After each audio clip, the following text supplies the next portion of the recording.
ಒಟ್ಟ ಅಂದ್ರೆ ವೈರಸ್ ಅಲ್ಲಿ ಯೂಸ್ ಮಾಡಿದೆ ಅಂತ ಒಟ್ಟ ವೈಟ್ ಫ್ಲೈ ಒಟ್ಟ ನೋಡಕ್ಕಿಲ್ಲ. ವೈಟ್ ಫ್ಲೈದಿಂದ ನಾನಾ ತರ ರೋಗ ಕೀಡಿ ಸಿಕ್ಕಟ್ ವೈಟ್ ಫ್ಲೈದಿಂದನೇ ಆಗ್ತೈತ್ರಿ. ಕೀಡಿ ವೈಟ್ ಫ್ಲೈದಿಂದ ಅಂದ್ರೆ ಅದರಿಂದ ನಿಮ್ಗೆ ಭಾಳಷ್ಟು ನೀವು ಇದನ್ನ ಮಾಡಿದ್ರೆ ಖರೆ ವೈರಸ್ ಅಲ್ಲಿ ಅಂತ ನಿಮ್ಗೆ ಕಂಟ್ರೋಲ್ ಆಗೈತಿ. ಕಂಟ್ರೋಲ್ ಆಗೈತ್ರಿ. ಬರೋ ಕಾಯಿ ಹಂಗಾಗಿದೆ ಅವ್ರ ಜರ ತೋರಿಸ್ರಿ. ಕಾಯಿ ನೋಡ್ರಲ್ಲ ಈಗ ಬೇರೆ ಔಷಧ ಬಿಡಿದ್ರೆ ತುಂಬಾ ಇಷ್ಟು ಉದ್ದ ಆಗ್ತಿರ್ಲಿಲ್ರಿ ಇದು. ತುಂಬಾ ಮಿನಿಮಮ್ ಹಿಂಗ್ರಿ ಕಾಯಿ ಪ್ಯಾಟಿಗೆ ಹೋದ್ರ ಮೊದಲು ನನ್ನ ಕಾಯಿ ತಗೊಂಡ ಮಂದಿವ್ ಕಾಯಿ ತಗೋತಾರ. ಮಂದಿವ್ ಕಾಯಿ ಟೈಪ್ ಶೈನಿಂಗ್ ರೀ.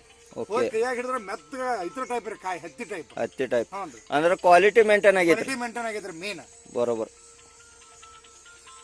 ಇವು ಗಿಡ ಇವು ವಾರಕ್ಕೆ ನೀವು ಈಗ ಎಷ್ಟು ಕಾಯಿ ತೆಗಿತೀರಿ? ವಾರಕ್ಕೆ ಒಂದ್ ಹರದಾಗ 4 ರಿಂದ 5 ಕ್ವಿಂಟಲ್ ಕೊಯ್ತೀವ್ರಿ. ವಾರದಾಗ 2 ಸಲ ಕೊಯ್ತೀವ್ರಿ. 15 ಗುಂಟೆ ಜಮೀನದೊಳಗ ಹೋದ್ ಸಲ ನಾವು 15 ಗುಂಟೆ ಜಮೀನದೊಳಗ 8-7 ಕ್ವಿಂಟಲ್ ಕೊಯ್ತಿದ್ವಿ. ಈಗ ಇದನ್ನೆಲ್ಲ ಯೂಸ್ ಮಾಡಕತ್ತಾಗಿಂದ 900 ರಿಂದ 1 ಟನ್ ಕಾಯಿ ಕೊಯ್ತಾ ಇದೀವಿ ನಾವು. ಅದ ಸೇಮ್ ಅಂದ್ರೆ ನಿಮ್ಮದು ಉತ್ಪಾದನೆ ದುಪ್ಪಟ್ಟಾಗೈತ್ರಿ. ಓಕೆ. ಈ green planet bio products use ಮಾಡಿದ್ರೆ ನಿಮಗೆ ಒಟ್ಟು ಲಾಭ ಆಗೈತ್ರಿ. ಬೇರೆ ರೈತರಿಗೆ ಅನ್ಸಲ್ಲ ಹೇಳ್ತೀರಿ? ಬೇರೆ ರೈತರಿಗೆ ಎಲ್ಲರೂ ಯೂಸ್ ಮಾಡ್ಲತ್ತನ ನನ್ನ ಕಡೆಯಿಂದ ಒಂದು ಇದನ್ನ ಕೊಡ್ತೀನಿ ಸಜೆಷನ್. ಯಾಕಂದ್ರೆ ಇದರಿಂದ ನಮಗ ಆದಾಯ ಹೆಚ್ಚು ಬರ್ತೈತ್ರಿ, ಖರ್ಚು ಕಡಿಮೆ ಬರ್ತೈತ್ರಿ. ನೋಡ್ರಿ ಅದ ಈಗ ಗ್ರೀನ್ ಪ್ಲಾನೆಟ್ ಇಂದ ಇದು ರೈತರಿಗೆ ಹೆಲ್ಪ್ ಆಗುತ್ತೈತ್ರಿ. ಓಕೆ. ಅಂದ್ರೆ ಇವೆಲ್ಲ ಪ್ರಾಡಕ್ಟ್ಗಳು ಯೂಸ್ ಮಾಡಿ ನೀವು ಸಮಾಧಾನ ಇದೀರಿ? ಸಮಾಧಾನ ಇದೀವ್ರಿ. ಈ ಗಿಡದ ಹೈಟ್ ಎಷ್ಟು ಬಂದೈತ್ರಿ ಈಗ? ಗಿಡದ ಹೈಟ್ ನೋಡ್ರಲ್ಲ, ನಾನ 5.5 ಫೂಟ್ ಅದೇನ್ರಿ.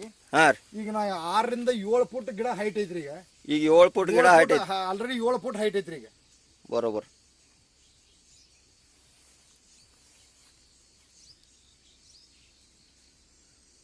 ಅಂದ್ರೆ ಇವೆಲ್ಲ ಪ್ರಾಡಕ್ಟ್ಗಳು ಸ್ಟ್ಯಾಂಡರ್ಡ್ ಇದಾವೆ ಮತ್ತೆ ಇವತ್ತು ಯೂಸ್ ಮಾಡಿ ಅಂದ್ರೆ ನಿಮ್ಗೆ ಒಟ್ಟು ಲಾಭ ಆಗೈತ್ರಿ. ಖರ್ಚು ಕಡಿಮೆ, ಆದಾಯ ಹೆಚ್ಚಾಗೈತ್ರಿ.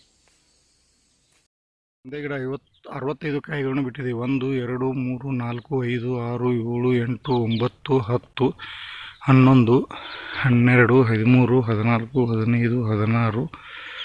18 19 20 21 22 23 24 25 26 27 28 29 30 31 32 33 34 35 36 37 38 39 40